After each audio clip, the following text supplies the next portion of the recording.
You started off as a criminal. Was I had a vision of putting a copy of my story into every prison cell in the country. When Welsh Labour, we've had devolution for over 2 decades, and it's failed completely. It's a failed project. I have no crystal ball in front of me, but I've got a funny sneaking suspicion that reform in Wales will win a lot of seats. Hi everybody, and welcome back to Nick Talks. This episode's amazing guest. First time I've had this gentleman on my channel. It's Richard Taylor. How you doing, Rich? I'm very well, Nick Buckley. It's very good to see you and great to see what you do. Your podcast is growing massively day by day, mate. And I tell you what, some of the stuff you're putting out there are the subjects people don't want to talk about, but things that we need to talk about. So my hat off to you, mate. You're doing a cracking job. Thank you. I've been on your podcast, Rich Politics, a couple of times a few years ago, and we bumped into each other a couple of years ago in London, had a pint, had a good catch up. And then I saw you on GB News, and then you sort of disappeared off GB News. And the other day I was thinking to myself, I've not seen Richard for such a long time anywhere. What's he doing? So that's why I messaged you and said, do you fancy coming on the podcast for chat? Because I just want to catch up. I want to know what you're doing, what's going on. Yeah, well, the GB News was a great journey while it lasted. I've not been, I would per se, cancelled by them, but I don't get the phone calls. My phone used to be red hot, once, twice a week for GB News, and I'm in studio or, across the social media, wherever they do it, and it all kind of collapsed down. I did a weekly show with Talk TV with Mike Graham, did Plank of the Week a few times, stuff that he does. And I've been in touch with Mike. So it's been a combination really, because my mother turned poorly. And she's quite elderly as well. So I've had to move back down to my hometown of Llanelli, where I'm caring for her full time. So that's consuming a lot of my time, and, family is more important than politics, and get that out there straight away. And so I suppose I went under the radar a little bit and, come off the airwaves, but I'm still on X, still being active on X, dipping in here and there. And now I'm starting to look at, what's happening, especially with elections coming up, and we've got the local elections. Some which have been cancelled, as we know. They're very undemocratic. And of course, we've got the Welsh Senate elections coming up, Scottish elections in next year in May 2026. And I just felt inspired again to get my voice out there. This Welsh tone, it needs to be heard. This Welshman likes to be listened to, but no. It's been an interesting journey, but yeah, so literally we've just launched a brand new broadcast or podcast, if you like, called The Land of Saints and Sinners, and it's dealing with real issues from, political stuff, from current affairs, the net zero madness, the economy, public services, the whole rafter of things really that we've been looking at and examining. And there's a group of us, so I got researchers working on the show. It's co-hosted by my good friend Jojo, who's superb. She's amazing. She's very charismatic, and she takes the mickey out of my Welsh accent, because I say most people can't understand me, love. So you're gonna have to interpret for them. So yeah, it's been an interesting journey, but it's great to be on your show. As you already mentioned, there's a lot going on in the world, Nick. I'm sure we're going to dive straight into that in a few moments, but just to say thank you to all those who were in Rich Politics. But if they can, it's a plug here now, Nick. I'm using your platform as a plug. I hope these subscribers don't mind. It's The Land of Saints and Sinners. I'm sure Nick I'll send him the deals across, and you can follow it at Land Sinners on X for me, Twitter. We're on there as well. There's 2 episodes up. We've done one on education, the RSE curriculum, about the indoctrination of our children, which I think is poignant at the moment, because of course what they're teaching our kids in school is abhorrent. It's depraved. It's wrong. It's evil. I call it what it is. And the RSE curriculum, especially here in Wales in particular. The stuff that they're excuse the pun, they're dragging drag queens into schools, twerking in front of, 6-7-year-old children to tell them stories. To me, it's just absolute nonsense. And so yeah, we've been delving into that. We've covered some of the Russell Brand stuff. Yesterday we shot something about Russell Brand, just asking the question, what do we think? Do we support him or do we not, or do we stay neutral? So those kind of conversations, and engaging people in what's happening, because and we've seen, of course, what's happening with Donald Trump. There's so much stuff, Nick, in it. It's hard when you're doing this, Nick. Do you find it hard to find the topics because it's so broad? Sometimes, but I know that I can't cover all the topics, so I try to think about what's really topical and what does that person know about more than other things. So I try to be a bit more specific, because you can't. Things are changing so fast. There's that much to discuss, and we've only got so much time that you've got to pick 1 or 2 topics. Yeah, that's true. That's true. Yeah. So what's our topic today then, Nick? Well, before we jump into politics, well, first of all, send me all the information on your podcast, where they can find it, which platforms, and I'll put it all in the description of this video so people can click it and go subscribe. And I'll be subscribing as well later today. Um, but before we jump into modern day politics, I wanted to jump back 10, 15, 20 years with you.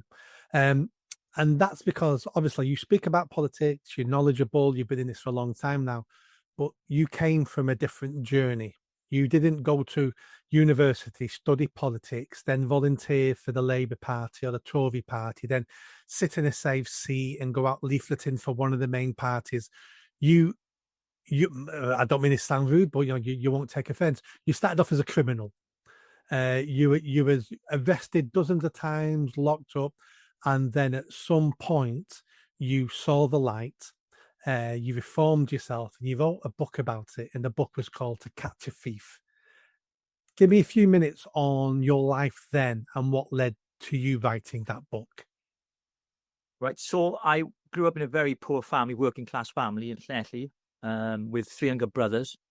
We were surrounded by crime and drugs. It was the street that we lived in. It was the area. Inevitably, we got involved in the same kind of thing. By the age of 13, I started smoking cannabis, but it wasn't weed like the kids smoke today. It was like the resin. Then I went to harder drugs. So I was a drug addict. Then to feed that drug addiction, I did crime, all kinds of different criminal activity, which I'm not proud of. Served my time, but my life was a complete and utter mess. And it was through the work of a Christian rehabilitation center that helped me find my way back, if you like, that sort of navigation your way through life. And I was in Swansea prison in 1993, the last time I was in prison. And the vicar of the chapel that used to come into the church, Ted Hunt, no longer with us, but he came into my cell and he would talk to me every single day about faith and about there's another path you can take, Rich. You don't need to go down this road, because if you continue, you're either going to end up dead or spend the rest of your life in jail. And I started to explore, started to internalize, ask questions about faith. Is there a God, and all that kind of stuff.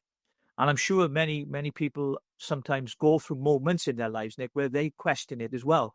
A lot of people do it when they're going through hard times, mainly, please God, get me out of this. If you do, I'll do anything for you. We won't play that, I'm sure. And I just found myself walking a completely different path, alien to how I grew up. And the reason for writing the book was I had a vision of putting a copy of my story into every prison cell in the country. And we had 70,000 copies delivered to prisons across the UK, into every prison cell. And it was supported by Prison Fellowship. And I think the Gideons were involved as well at the time. And we accomplished that. We raised the finance to do that, to pay for the books. And we got them into all the prisons. And on the back of the book, it had a contact details where they could contact me personally. And then I would link them with rehabilitation centers so that they could get the help that I once received that got me on the right path. So it was a kind of way of trying to say to people, look, don't give up hope that you can change. I know society might tell you can't, a leopard never changes its spots, but I believe in the power of change. And I believe that people can change if they're given the help, the support, and the framework. And I was given that. And so it was really around that. That's why I wrote the book, which then became a TV series on crime, To Catch a Thief on Channel 5. And it just went from there, really. And my journey went into like kind of television before politics. Did 2 shows. Yeah, it was on the one show a couple of times on crime prevention, because of course I'd been the other side. I'd been the criminal. So, the workings of a criminal's mind, they want to get into to see how he does things and how he operates for people to understand. And so, yeah, that was an interesting part of the journey as well. I learned a lot of things, but that's how the book really came about. He was telling my story of pain, rejection, my childhood, didn't have a family. I mean, I remember waking up Christmases, Nick, when we go downstairs, I'd see my mother. My father had left the family home when I was about 10 years of age. I was 10 years of age. Coming down, no presents under the tree. My mother breaking her heart, crying. And we as kids just wrapped our arms around her and said, Mom, look, it's okay. We understand. I'm getting emotional even telling you, they were emotional times. And one Christmas, we had a tin of Irish stew for Christmas dinner. That's all we had, and those things kind of stick in your mind, and they humble you. They make you realize, and to see my mind broke. And then my mother had a nervous breakdown. We all ended up in care. And I don't blame her for that. We were terrible kids. Me and my three younger brothers, we were up to all sorts, as you can imagine, bringing police back and forth to the house all the time.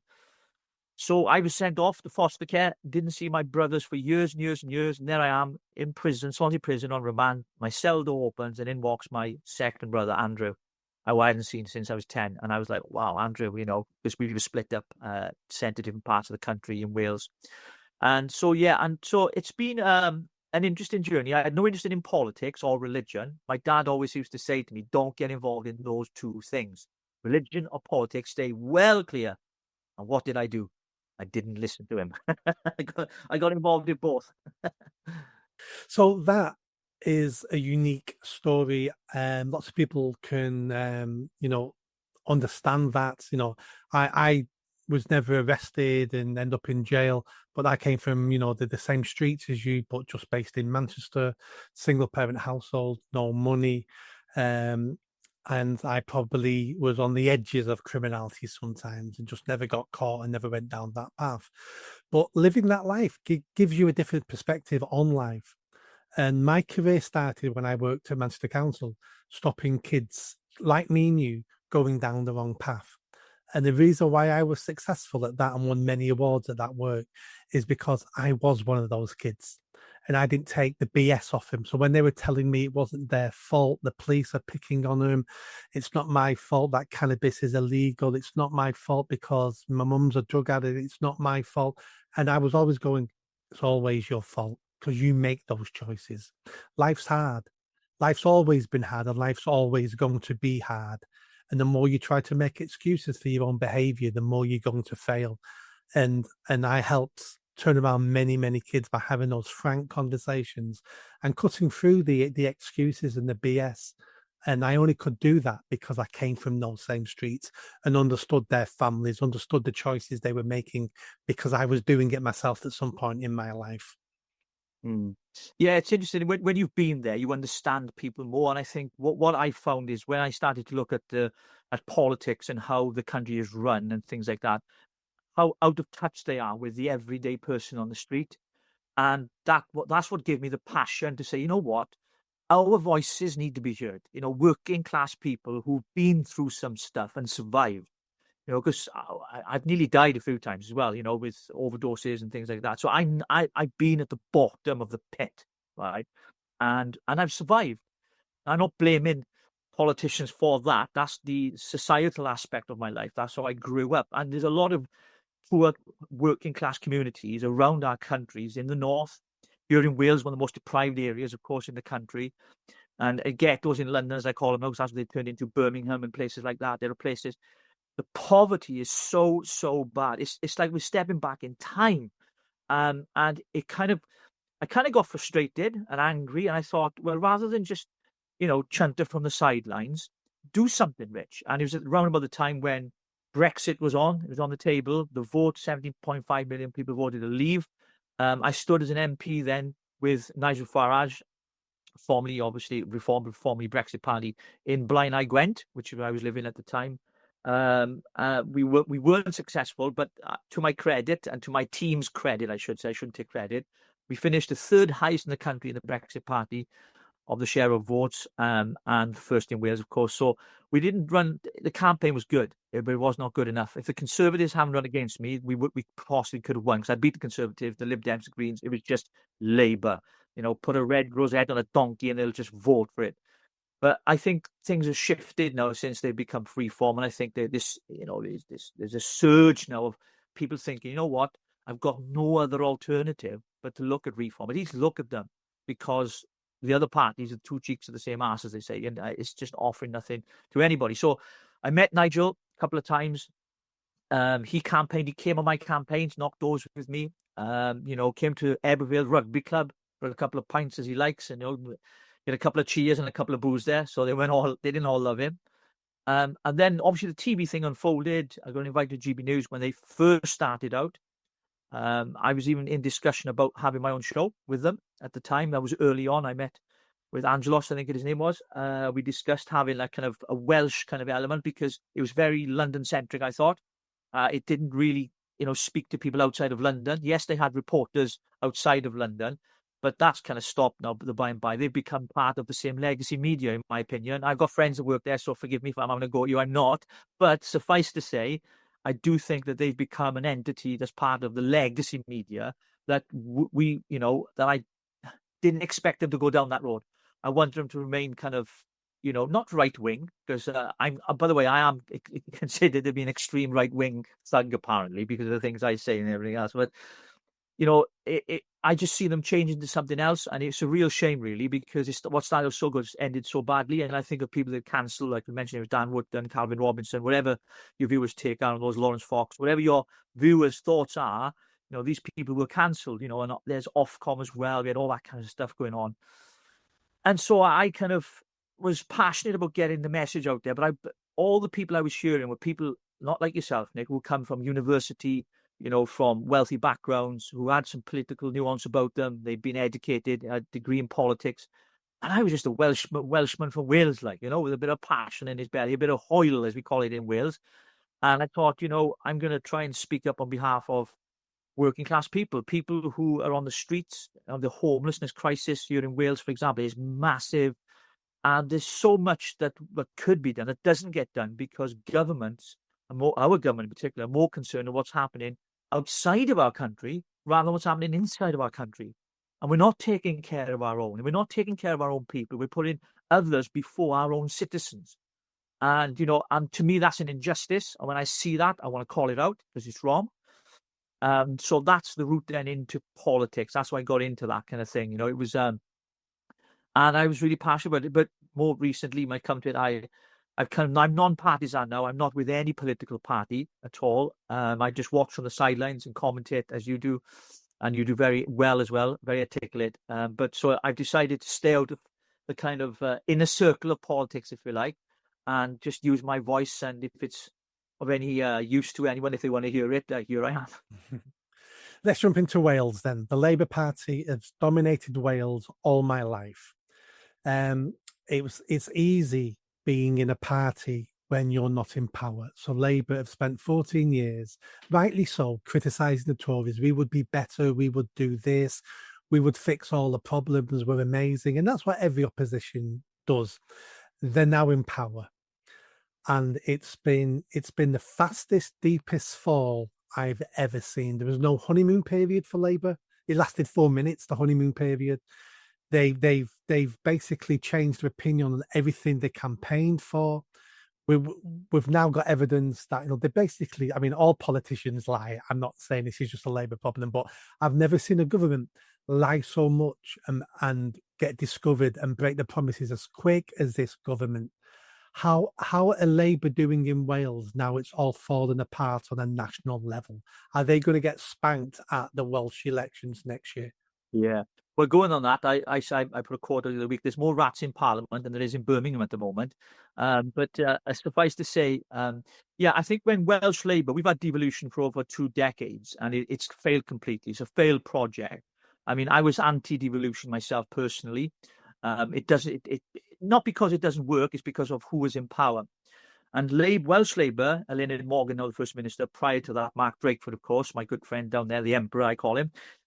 They always blamed Westminster.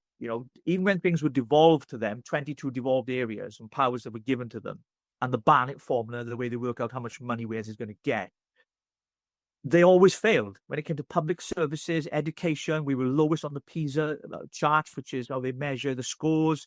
The level of child poverty. I mean, it's just immense. It's probably the largest in the country of the whole of the islands, islands we live on. But Welsh Labour always blamed Westminster because of the Conservatives. Now the Labour Party came into power, and all of a sudden, Eluned Morgan's under pressure now because she can't blame Westminster anymore. So it's a case of, all right, okay, they're not going to give us what we wanted. So how do we then, project to people that the Labour Party are the party of the people? Because we said things would be different. Well, I can tell you, Nick, here on the ground here in Wales, nothing is different. If anything, it's getting worse. And I think, as you alluded to, Keir Starmer, I've never, ever in my lifetime of being involved in politics, I can't think of a worse prime minister we have ever had, who has blatantly lied to the British people time after time. I've gone through their manifesto. I've looked at what he said and what he promised they were going to do. And he has literally lied and broken almost every single one of those pledges that he made to the British people. And it's a shame in this country. I know how our democracy works, but I think that politicians should be held to account. And if they lie to the people and they're elected based on those lies, there should be an automatic election, general election, by-election, call it what you want. Put it back to the people, because that's a loss of trust. And, we give our consent to them. We give it to them. We voted for them to allow them to make these decisions. And if you look the way that Keir Starmer is doing what he's doing now, I mean, he's breaking all these promises. We can talk about the farmers. We can talk about the pensioners. We can talk about the WASPy women. There's some stuff that's going on there at the moment. So many things. I mean, they're talking about stopping the boats. They ain't stopped no boats. I mean, and if anything, it's increased under his watch.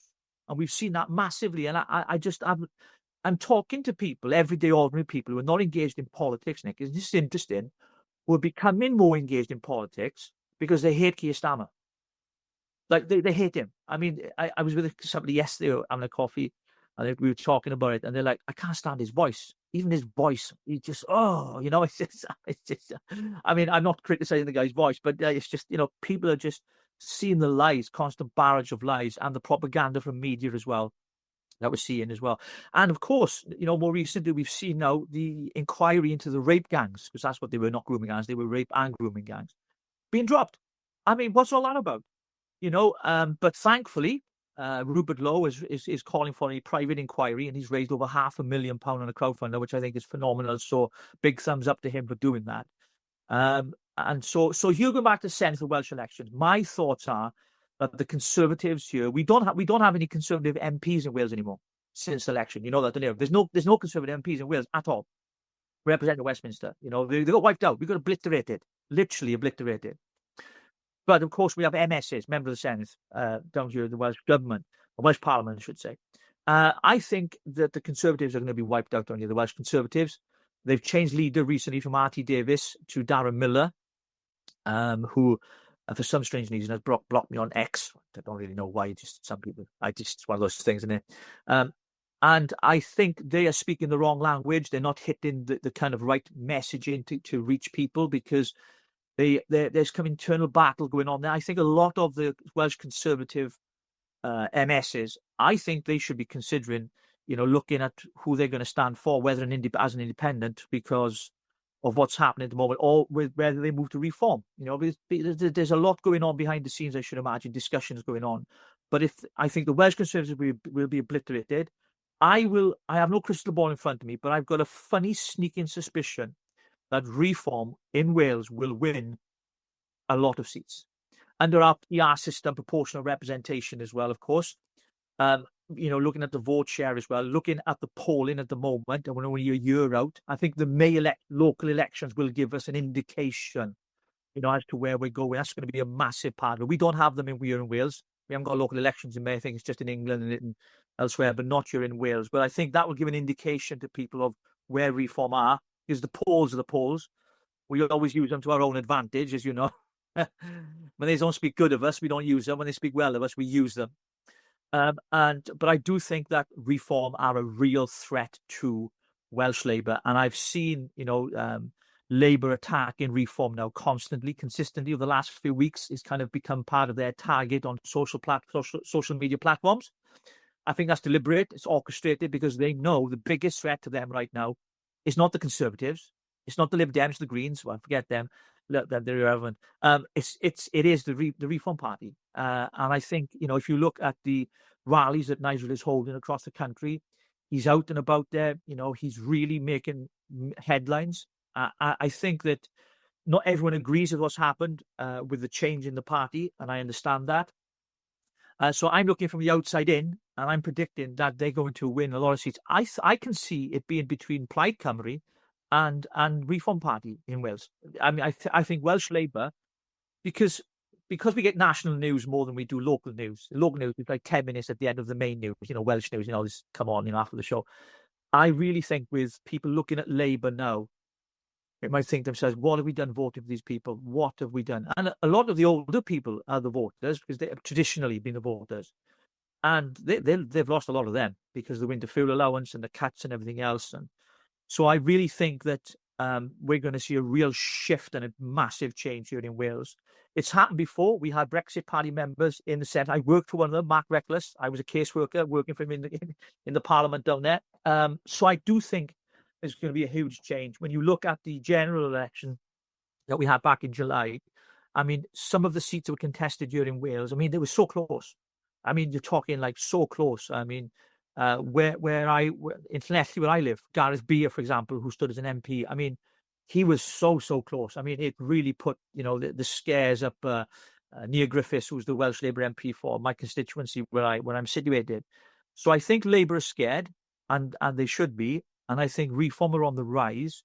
And I honestly, genuinely believe, regardless of what I think about their structure, their administration and everything else, and certain personalities saying certain things, I do think that they are going to do exceedingly well in the May elections, local, and the Welsh elections, Scottish elections. And I think if they can keep that momentum going into a general election, we might witness something historically that we have never, ever seen before. A small insurgent party, or some of them target them as a protest party, making real infiltration into government. And who knows, maybe Nigel Farage could become the first Prime Minister from a right-wing perspective and having the keys to number 10. So let me jump back to Keir Starmer. I'm going to say something now that you're going to be thinking, I think Nick's losing his mind here. Let me stick up for Keir Starmer for a moment. I think Keir Starmer has done us all a favour. Keir Starmer realised that everyone thinks politicians are liars, everyone thinks the government's a liar, and everyone thinks the Prime Minister's a liar. And the government spends that much time pretending not to lie and pretending to do what the people want them to do, and expending so much time and energy and money on that charade. And I think he's decided, we're just going to openly lie, because no matter what we do, they think we're lying anyway. So let's just lie our heads off and let's just accept it on the chin, and let's not pretend we're not lying. And I think inadvertently, because he's not got the skills, he's not a Tony Blair, he hasn't got the charisma, he hasn't got the thinking on his feet of a good politician. I'm sure he's a very intelligent man, he obviously is. So I think he's done us all a favour by pulling back the curtain and showing us what's behind there, and what's behind there are just career politicians and liars. I think with politicians, the distrust, not just from Keir Starmer, let's be honest, the Conservative Party were just as bad. They promised Brexit. Brexit never got delivered. Absolutely not. We're still in the ECHR. We've still got this, issue of the Irish border in the Irish Sea, which I know that Ben Habib has campaigned heavily on. And there's so much more that should have been done that didn't get done. And to lose an 80-seat majority, I mean, you wouldn't have believed that. How could that ever happen? Bundling Boris, he's great at campaigning, but he's useless at running the country. I mean, that was the truth of it. And I think, a lot of people would blame the war in Ukraine. The COVID came, like Labour are doing now. And previous governments, incumbent governments, always blame previous governments. Fact, it's because of what they did then. And I'm fed up to the back teeth of about this £22 billion black hole. But yet we can find billions of pounds in foreign aid. We can find billions of pounds for all kinds of, diversity, equality, and inclusion programs, and kind of all these kind of woke ideologies and stupid virtual signal things that the government do. And I think people are I sense people are stuck in what to do, because if politics is not the answer, what do we do? And, I was speaking to a couple of people a few months ago, and they were talking about, and I don't advocate this and wouldn't promote this, of course, because I don't believe in violence is the answer. But some people are left thinking, there's going to be civil riots at some point. People can only take so much. There's only so much a human being can take before they explode. And, I think that that's something I'm concerned about, because I've got children. And I think the way that the government are going now, and politicians, the trust, you mentioned Keir Starmer, you stuck up for him in the sense that he's blatantly lying, because he's like, well, we all lie anyway, so let's just lie. I mean, you can't build anything on lies. It has to be built on truth and integrity and honesty and transparency. And I'm afraid, and authenticity, I'm afraid of what we have right now in our politicians is none of those things. Don't get me wrong, there are some good politicians out there. I'm not saying all politicians are bad, but by most of the things I've come across, most of them are. So I think people are looking at ways of dealing. I don't know whether it's local assemblies, devolved powers from councils to people powers sort of thing. It's the whole thing about democracy is it doesn't work. I've always been a massive believer in referendums, and when there are constitutional changes or things of a big nature that affect the economy and everything else, I think it should be given back to the people. I know people get bored of them, but they can be done, but they must be accepted. As we did during devolution, we had a Senate elections here. The last one, I stood for abolish the Welsh Assembly Party because I wanted to get rid of that lot down in Cardiff Bay. But the Welsh people voted and decided that they wanted to keep the Senate, and I accepted it. I didn't go back and say, let's rerun the vote, let's do this. No, I accepted it. And that's what the people want. And you've got to work with that. And I think not enough. When we speak of democracy, what does democracy look like? Well, in our country, democracy to me is a bunch of bureaucrats, like they were in Brussels before we came out, who just make decisions, have debates, pass bills and papers, have these green papers. We have an overbloated civil service, and they come up with some stupid things. I mean, Doge, for example, what Elon Musk is doing right now. I mean, that would be a great idea to start with. Put the money there so we can save money. And so taxpayers' money can go where it's needed in the public services, into education, into the NHS and all these things. And I just think the politicians, they don't have a grasp of these things. And I really believe that if we had more common sense politics, then we'd get a lot further. But the other side of this is that they're not going to get it right all the time, are they? Let's be honest, because none of us are right all the time. And so, we have to have some compromise in some of those areas. But I don't know. I really feel strongly that the country is weighed down with this sense of, what's going on? Like, where are we going with all this? Where is this government going? And I have an idea, and I know that you might have taught this. There is a globalist agenda, in my opinion. Now, I'm a conspiracy theorist. Now, all of a sudden, yes, I'll accept the tag if you like. I believe in fact and fiction, but I'm somewhere in between, quite nuanced. But I believe that there is a globalist agenda, and we've seen this, with Schwabs and all these kind of people, those in power. We're talking about Europe being a big part of that as well, setting the European army. I mean, you remember Blair talking about being the president of Europe. I think that this idea that we can all be, this global identity, and we're all the same. There's no borders. We have digital ID. They can track us, where we're going, what we're doing, what we're spending our money with, who we're with, where we are, facial recognition. I mean, there's a whole raft of things. This should frighten people. This is more than just a nanny state. The collection of our personal data. I did a test the other week with somebody. We were talking about a couple of issues, and I asked them to go on Facebook. They went on Facebook, and all of a sudden, I think we were talking about like holidays and cars or something like that, buying cars. Do you know what adverts came up? Holidays and cars. And I'm like, how do they know this? Like, my phone is listening to me, and there's algorithms that they work. And so, and I'm using my phone, and how many people are on their phones constantly, right? Especially us who are into like the news feed and the the political bubble. We love it. Like, we it's so dopamine in it. It's like, oh yeah, what's going on today? Let's get into this. Let's get into that, and yet we're being watched. We've been listened to. I mean, people have been in prison for posting stuff on social media, as we've seen. 6 coppers turned up and addressed with someone complaining on a WhatsApp group, a parent about the head of the school. I mean, it's just so disproportionate. Like, I mean, it's just crazy. And there's real criminals out there.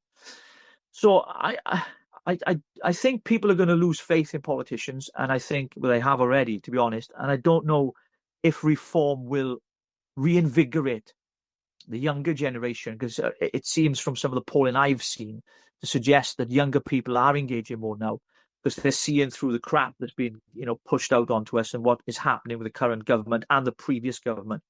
And I think there's going to be potentially a massive turnout for them at the next general election in 2029. So, who knows? Who knows? I am going to crystal ball. I'm not good at reading the political tea leaves, but it's going to be close. I think it's going to be really, really close. I mean, Labour are going to have to pull out all the stops. It's theirs to lose, in my opinion, because the way they're running the country at the moment is a complete and utter disaster. I mean, don't get me on Ed Miliband. Oh my God. I mean, I don't know whether I want to hit the guy or just put him in an asylum. I don't know which one I want to do. I wouldn't do that, obviously, just saying it.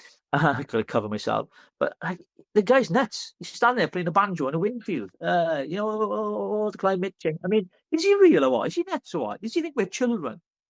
And I find it so condescending as well. But it's not just that, it's the actual waste.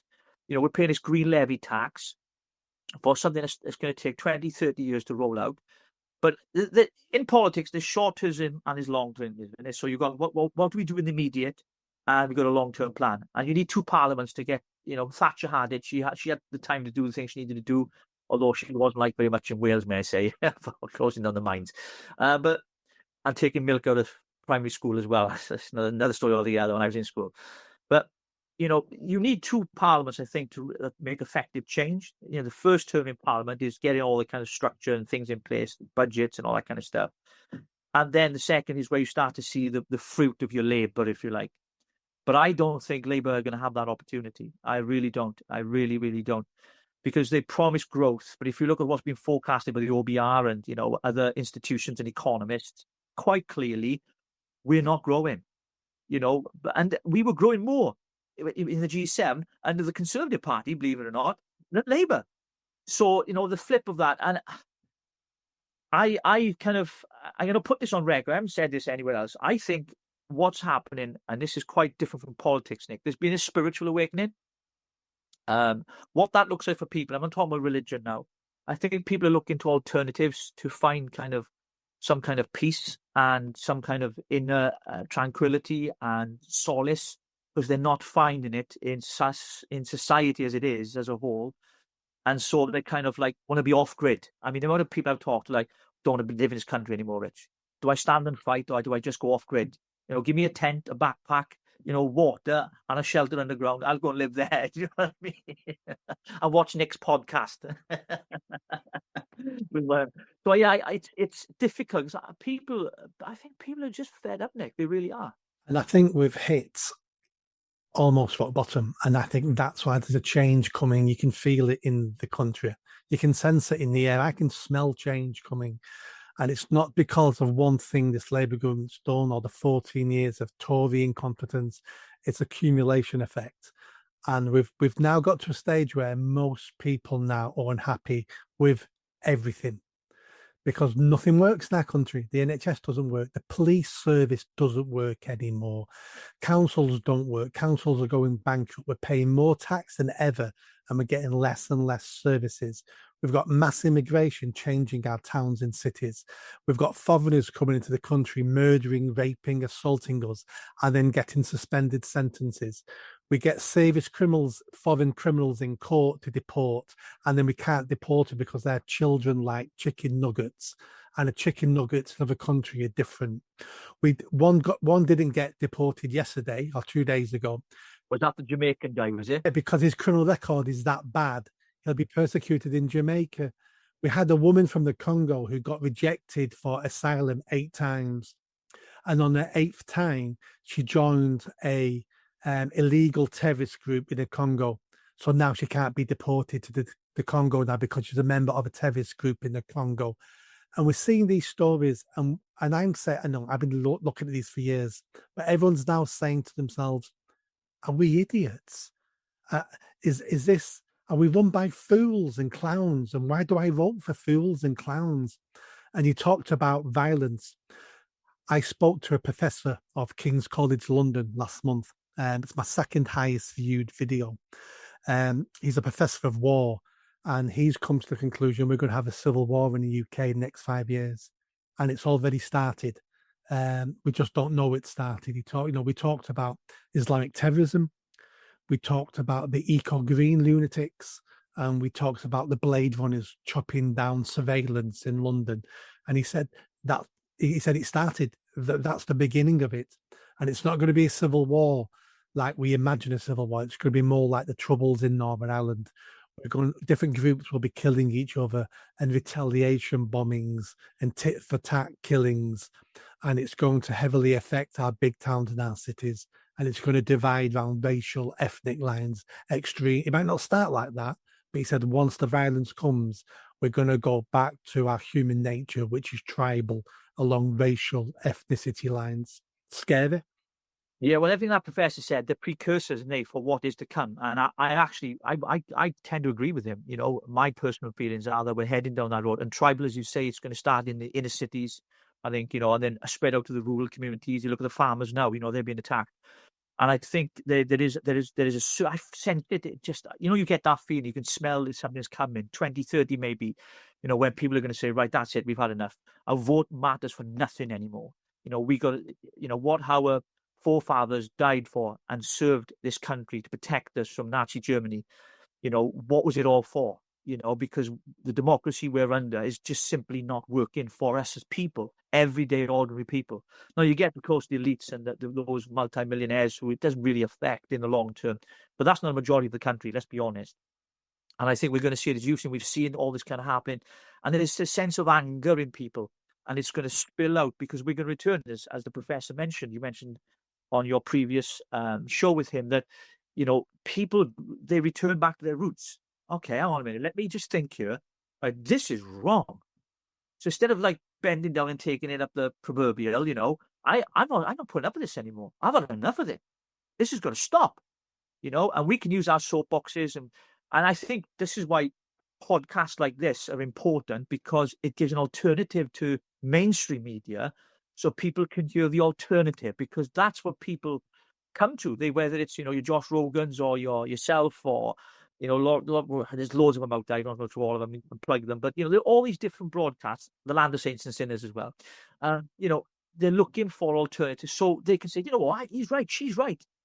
Yeah, that's right. Because we need to find each other, Nick. We need to find each other. We need to connect somehow. And some way, you know, we can be a voice for those voiceless people, for the forgotten majority. And I think there's the civil riots. We've seen some precursors. And I think a lot of that, in my opinion, is down to and I call it an invasion, to make no apologies for the invasion of Islam into our country, which has come as a result of illegal and legal immigration into this country. And I think what we're seeing is, you know, we've got Sharia courts in this country. We've got children as young as 12 being married. And this happens. I mean, we just turn a blind eye to it. You know, the Rotherham rape gangs and across the country, they've been covered up time and time again. You expose them like Tommy Robinson did, whatever people's views are on him. For a civil offence, he gets arrested. He's put in Belmarsh. He's put in whatever prison he's in. And he's in prison with terrorists, murders, and rapists for showing a video. I was there in London watching it. I mean, the day before they arrested him, and I was there, and like Tommy'd been arrested the day before the protest. Or it wasn't a protest actually; it was an expose of what was going on. I watched the whole video, and these were victims giving their story, and there was an embargo on him not to tell the story. You know, these they have a right to be heard, and I think I kind of like fell out with politics, especially with the Reform Party then, because of course references were made to that lot by Richard Tyson.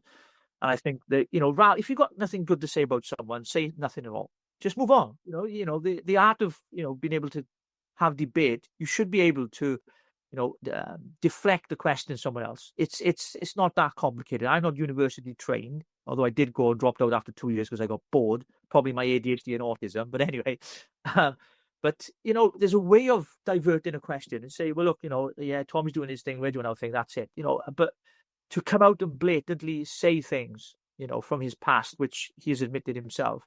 And I've met Tommy on 2 occasions, personally, privately, and I find him to be a good guy, an honest guy. You know, whatever people think of him, of his past, we've all got a past. Of course, he acknowledges that. I mean, he was right. Some of the stuff, if you look back when he was interviewed by Piers Morgan on Good Morning Britain back in, you know, quite a few years ago, I mean, it's true.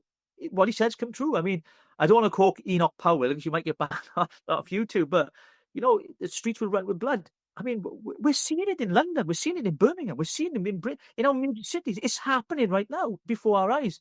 And it's as if politicians are burying their head in the sands. They come to PMQs on a Wednesday, and it's just a circus. It's just, they're all actors. It's just a show, you know, and it's all prescripted. We know that, you know, and this is why, you know, I think that the professor probably has put his finger on the pulse there because, what was his name again, the professor, Nick? Sorry? David Betts. David Betts. I must look him up because I want to hear more from him because I think it's something that I've been feeling. And then, of course, we got the policing issue. If that happens, we have a two-tier justice system and policing system.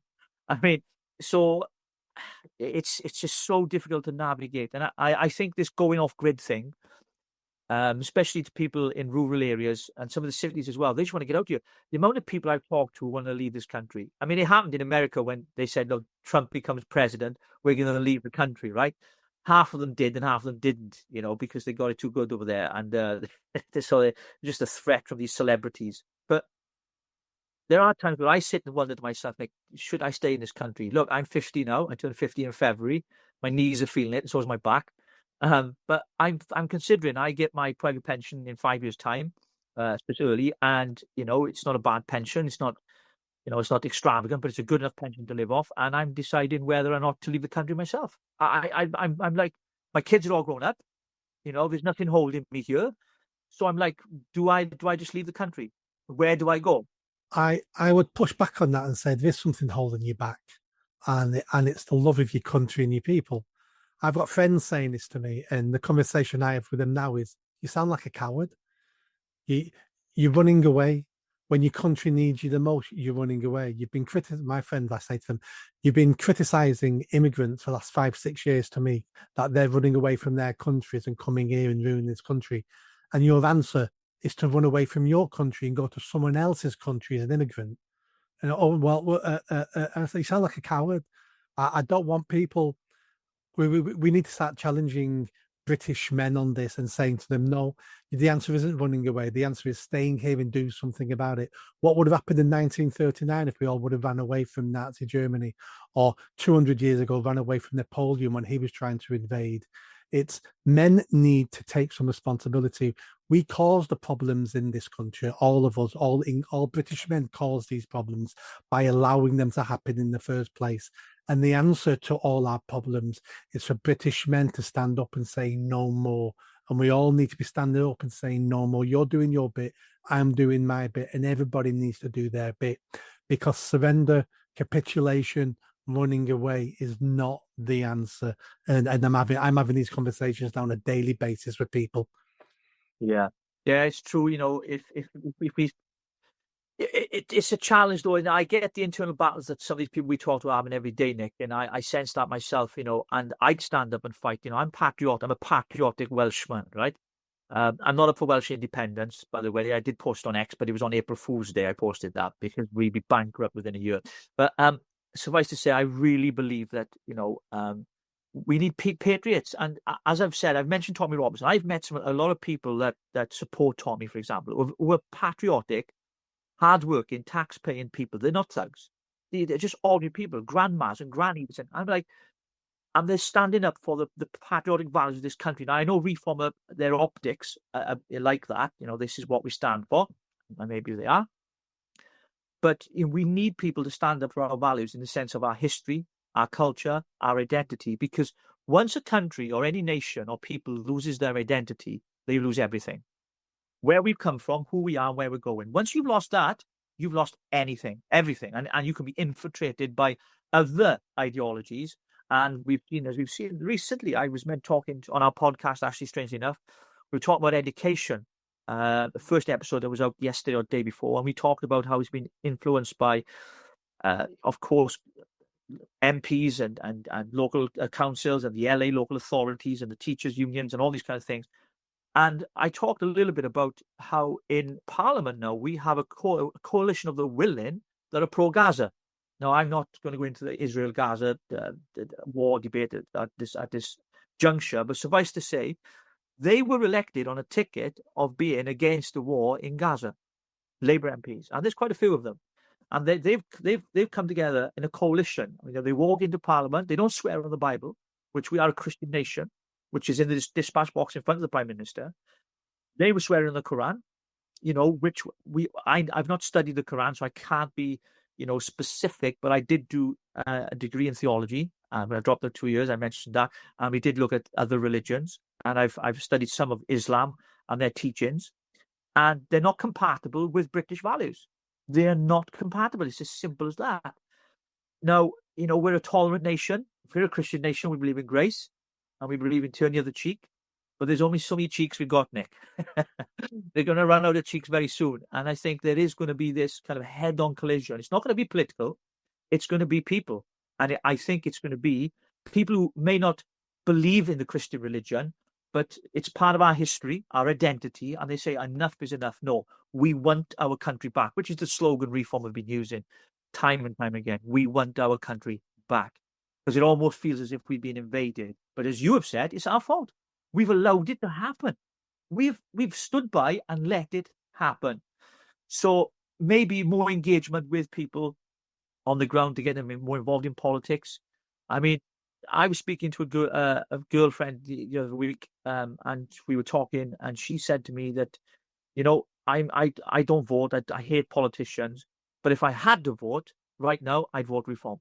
That's a lot of what I'm hearing people say to me. Look, people who've never voted, but see what's going on. I say, well, if you had to vote, if you had if you had no choice, someone had a gun to your head, you had to vote, right?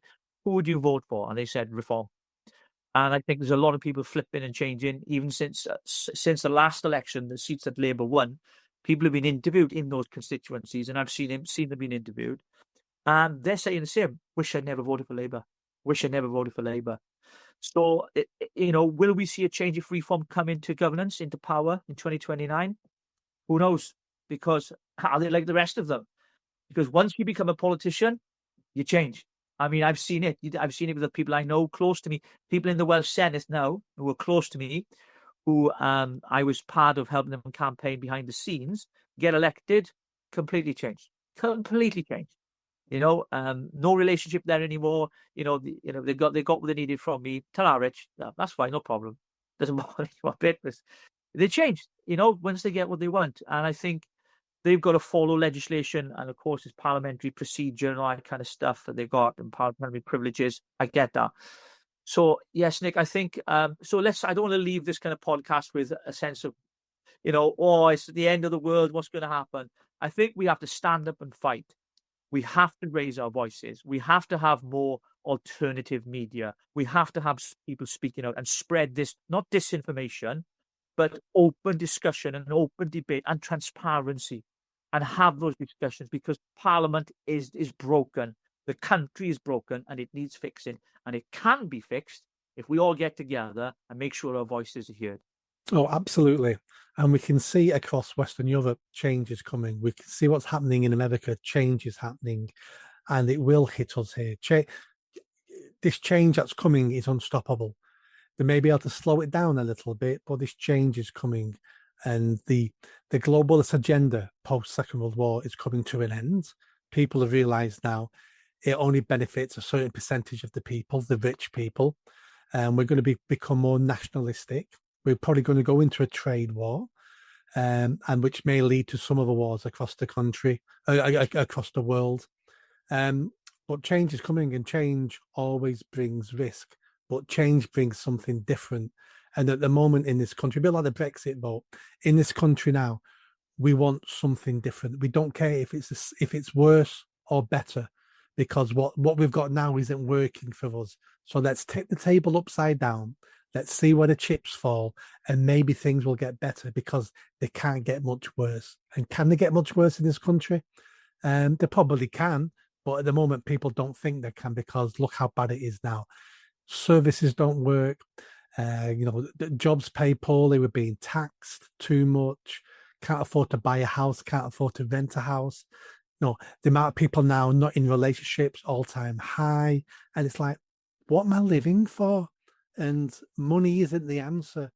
It's it is spiritual. It is community. It is family. It is children. It's all the things we used to take for granted, and replace them with consumerism, with buying the latest iPhone, with this, with that. And you get 10 seconds of pleasure when you get a new iPhone. But it's 10 seconds of pleasure. A child, you'll get ups and downs, but lots of ups throughout the rest of your life. Yeah. And that's what we need to be doing. Yeah, I think family is very important, and that structure, where we all sat down together on a Sunday dinner, around the table. I mean, that's dissipating in a lot of family homes, and it's become fractured because kids spend more time in their rooms. I mean, I remember my mum shouting in the street, "Richard, Andrew, Mark, Robert, come on, your dinner's ready," because we were always out. You couldn't get us in. Now we can't get them out. They're always in. it's kind of the opposite way around. I think the internet's played a massive part in that, and it's got its good uses. We know we're using it now, but I do think it's had a massive impact on the mental health of a generation. I think the lockdowns had a massive impact on the mental health of a lot of our young people, and us our age as well. I mean, certainly. I mean, I remember that time one of my sons, Caleb, he was going through college in his second year, and he was doing it by computer. He just said, "Dad, I can't do this. I just can't do it," and he dropped out. And my other son, who's 18 now, Jacob, he was the same. I was with him yesterday. We went golfing, took him for a walk up the waterfalls, and spent some quality dad time with him. And he was just telling me about his mental health. And he said, "Look, Dad, how he sees the world. He's a gamer. He makes money off it, which is his kind of thing. I don't know how he does it. He just plays games, records them, puts them up, and people pay to watch it. I don't know why people would do that, but he does." And it's the same reasons why people pay to watch other people play football. Yeah, yeah, that's right. Yeah. And I was like, I said, "Son," he said, "Dad," he says, he said, and he's quite astute for his age. He's 18, but he's very clear, highly intelligent for his age. And he kind of has been talking to me about the online gaming world. I don't think this gets discussed much because there's a community in this gaming world and they speak to each other all over the world. And he was telling me yesterday he's gaming with people in Russia, Ukraine, and they're all on these different games and they're speaking to each other. There's a community of them.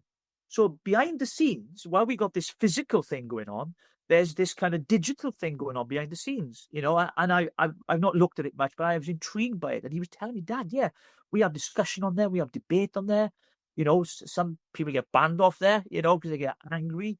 And some of the stuff my son said, he was learning about Russia, because we get told one thing. Now, I'm not saying what Putin has done is right or wrong at this juncture, I add, but he was saying there are some, right, the Russian people are all good. Some of them are good. They're good people.